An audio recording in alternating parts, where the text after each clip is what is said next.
Hello and welcome to YNWA Transfer News, your ultimate source for all Liverpool FC transfer news. Our first news is this.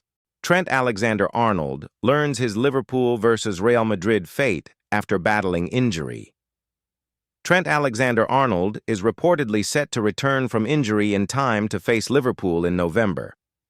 The versatile fullback left Anfield to join Real Madrid in the summer. The England international had been set to move to Real on a free transfer, with his Reds contract due to expire.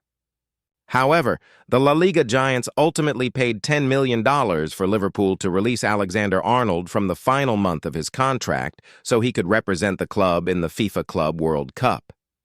Alexander-Arnold has made 10 appearances for Real Madrid so far, but has ultimately endured a mixed start to his time in Spain.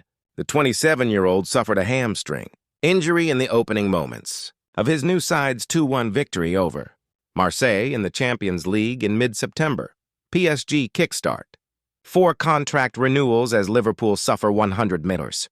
Transfer blow. Liverpool are ready to spend big again in 2026 after finishing top of the Premier League. Spending charts in the summer transfer window. Arne Slot moved quickly to bolster his squad ahead of the Reds' title defense with 2 players arriving for top-flight transfer records.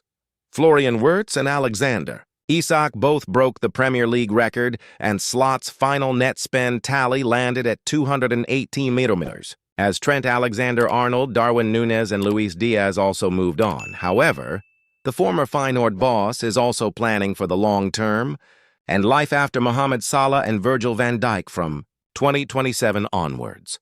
The pair signed contract extensions until the end of the 2026-27 campaign at the back end of last season, and Liverpool will reopen their interest in Marc Guéhi as a free agent next summer. A cut price offer for Guéhi will free up funds for reinforcements elsewhere, and Slot has been linked with a host of attackers including French pair Michael Olise and Bradley Barcola. The duo are vital to their respective causes at Bayern Munich and PSG, and with Olise under contract until 2029. Liverpool have already looked elsewhere. The Bavarians would demand a minimum 100 million fee, with PSG valuing Barcola at a similar price, but with his contract up in 2028. PSG start Barcola contract talks as Liverpool close in. Barcola's contract situation has triggered a response in Paris, with reports from L'Équipe stating a new agreement with the 23-year-old is now being prioritized. The Ligue 1 giants are already working on fresh deals for Fabian Ruiz and teenager star Seny Mayulu, who are out of contract in 2027, but Barcola's representatives are due for imminent talks at the Parc des Princes at the start of his 3rd season in the first team. After scoring 21 goals in PSG's quadruple win last season, Barcola set for a major increase on his current 7.2 million or 6.2 million annual salary. Willian Pacho could also be offered new terms, despite being contracted until 2029, as Liverpool looks set for frustration on Barcola. Liverpool star's admission after contract decision speaks volumes. "I want to go home." Cody Gakpo has admitted he feels more at home at Liverpool now than his home country after 2.5 years at Anfield. The 26-year-old signed for the Reds back in January 2023 after impressing at the World Cup and after a mixed start to his time on Merseyside, has gone on to forge a regular spot in the side. Gakpo was hugely influential on Liverpool's Premier League title triumph last season, having scored 18 goals and provided 7 assists across all competitions, and his efforts were rewarded with a new long-term contract during the summer after he had been linked with a move away. The Dutch star has himself admitted he had interest from Bayern Munich during the transfer window, but speaking during the international break, it seems he has fully settled in at Liverpool. Asked how at home he feels at the club, Gakpo told Premier League Productions via LiverpoolFC.com, "As home as I can be, very much at home. Sometimes when I am in Holland, I want to go home to Liverpool. So that means I feel very much at home here. It's the whole environment. A great team, great club, and great people. Obviously my family as well, so that all together makes it home." Gakpo will be reporting back to the AXA training center this week after a successful international break with the Netherlands, and he will be hoping he can carry his form back to Liverpool. The Reds face Manchester United on Sunday, looking to end a 3-game losing streak that has seen them fall a point behind Arsenal at the top of the Premier League. Giving his thoughts on what has been a tricky start to the season for Liverpool, Gakpo said, "I think it's always been difficult when new players come in to adapt to the team. But I think now when we have a lot of new players, sometimes it's difficult when you change the team. We lost also a lot of players who were here for a long time. We were together for a few good years now. So some players left, Lucho, Luis Diaz left, Darwin, Nunez left, Jarrell, Kwanzaa left, and Harvey Elliott left as well. Then you have to replace them and new players come in and you need to make it fit. I think that's going well. We try to get to know each other every day better and better again. It's also a little unfortunate with Alex Isak, who didn't really have a preseason. It's all these things together, but I think we will find a way forward." Changed my mind.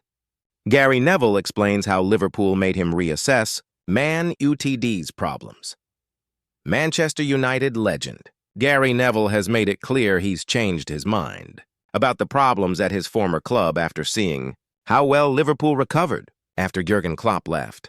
Man UTD haven't been the same since Sir Alex Ferguson called time on his legendary career at the end of the 2012-13 season, going through a long list of different managers and expensive signings who've all struggled. Although it's hard to compare the two situations, Liverpool bounced back immediately after Klopp left, with Arne Slot winning the Premier League title last season. Neville says this has made him question if there was always going to be such a drop-off from United, or if better decisions could have prevented it. Gary Neville on Manchester United and Liverpool dealing with legendary managers. Leaving Ferguson had been at Old Trafford for 26 years and totally transformed the club. So the comparison with Klopp isn't entirely like for like, as he'd only been at Anfield for just under 9 years. Still, there's no doubt that the German tactician also majorly changed Liverpool in that time, giving them their first league title in 30 years and winning a 6th Champions League title. Speaking on the overlap on YouTube, Neville discussed what United should have done differently when Ferguson retired. There was always going to be a drop-off, wasn't there? Roy Keane said in response. However, Neville replied, "Was there, Roy? To be fair, I say that, and then I look at what Slot's done after Klopp. I know it wasn't quite the same dynasty. That changed my mind a little bit. After Arsene Wenger at Arsenal, there was a drop-off. After Klopp, I was expecting there to be a drop-off, but there wasn't.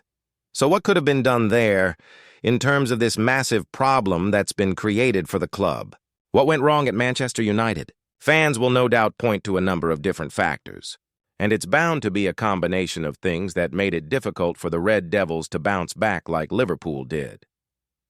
It's probably fair to say that Ferguson didn't leave quite as good a squad, with some aging players like Ryan Giggs and Rio Ferdinand clearly past their peak at that point, as well as arguably other key players like Wayne Rooney, Robin van Persie, and Patrice Evra. But then, the new signings that eventually came performed very poorly, with the likes of Angel Di Maria and later Paul Pogba not performing anywhere near like they were capable of. That's probably down to a series of poor managerial appointments, with David Moyes, Louis van Gaal, and Jose Mourinho not quite looking right for United. Slot entered a more settled club at Liverpool and didn't have to do much to change things when he first arrived.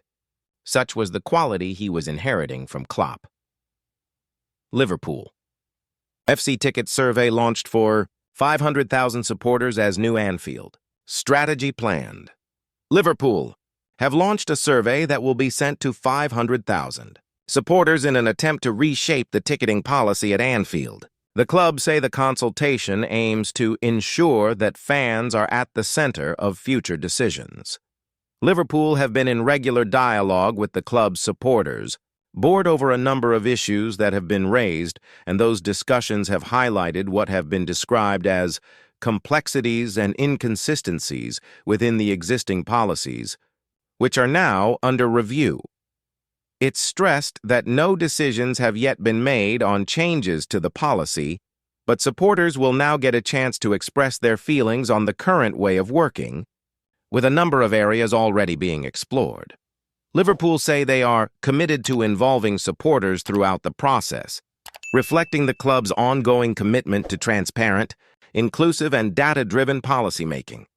The ticketing survey will be sent today, Thursday, October 16th, via email to a wide range of supporters, including current and lapsed LFC official members and season ticket holders, with the deadline to provide feedback set at 5 p.m. on Thursday, October 30th.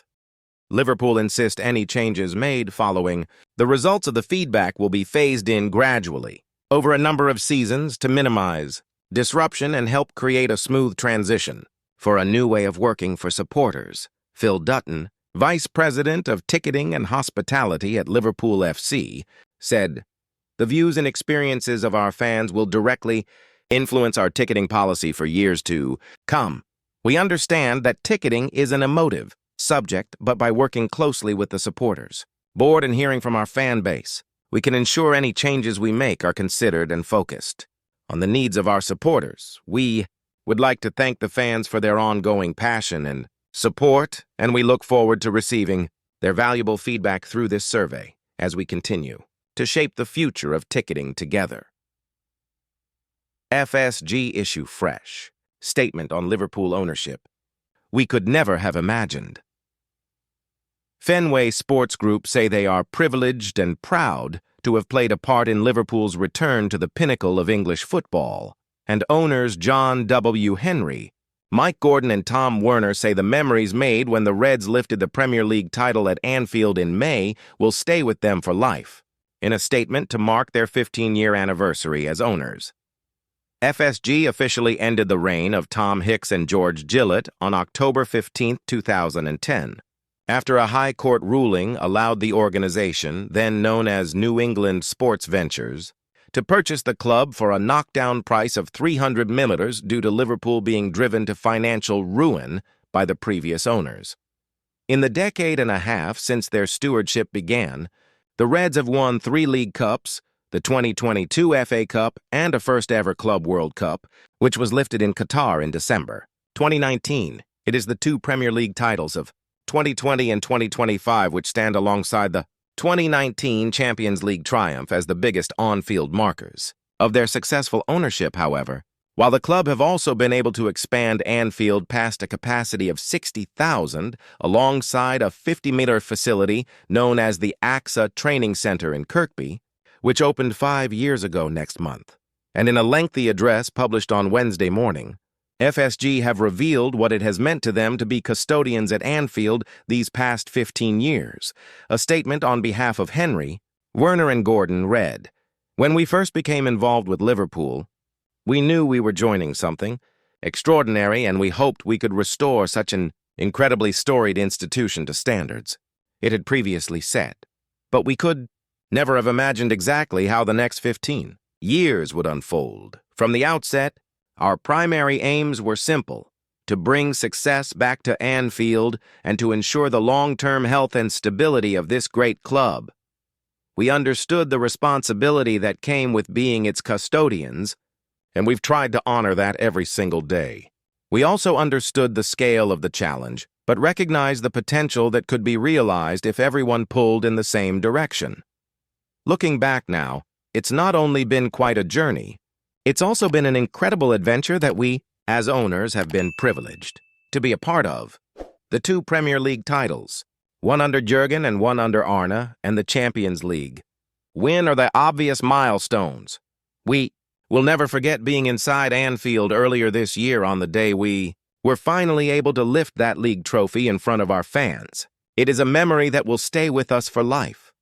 But there have been so many other moments that matter just as much. Sir Kenny Dalglish guiding us to our first trophy together in 2012, becoming world champions in 2019, the Cup double in 2022, the League Cup final in 2024. Back-to-back WSL title wins in 2013 and 2014 under Matt Beard. Each of them told its own story about what this club stands for: belief, togetherness, heart, and so much passion. Of course, there have been tough times too. We've lost finals and missed out by the smallest of margins. Off the field, there have been times we've got things wrong. We know that, and we have learned from it. All our decisions are made with the best long-term interests of the club at the center of our thinking. We are proud today of how the club has grown in every sense. The men's team now train in world-class surroundings. The women's team call Melwood home again, linking our future to our history. And Anfield itself, from the main stand to the new Anfield Road, has been transformed while never losing what makes it special. We also want to take a moment to recognize all the leadership at Liverpool, both on and off the field. Their guidance, commitment, and dedication has been central to everything we've collectively achieved. Liverpool Football Club means so much to so many people, and that's something we've always been conscious of. This club is part of the fabric of the city and far beyond it. It connects generations and communities in a way that is truly special. Being part of that story is a privilege, and it brings a responsibility we never take for granted. Today is a day to look back with gratitude, but it's also a reminder that our work isn't done. There's still so much more ahead of us, more to achieve, more to win, and more memories to make together. And to you, our supporters, on behalf of everyone at Fenway Sports Group, thank you. Thank you for welcoming us, for believing in this team through every high and low, for telling us when we've fallen short, and for showing the world what it truly means to be part of Liverpool Football Club. You'll never walk alone. Thank you for watching. Like and comment, subscribe.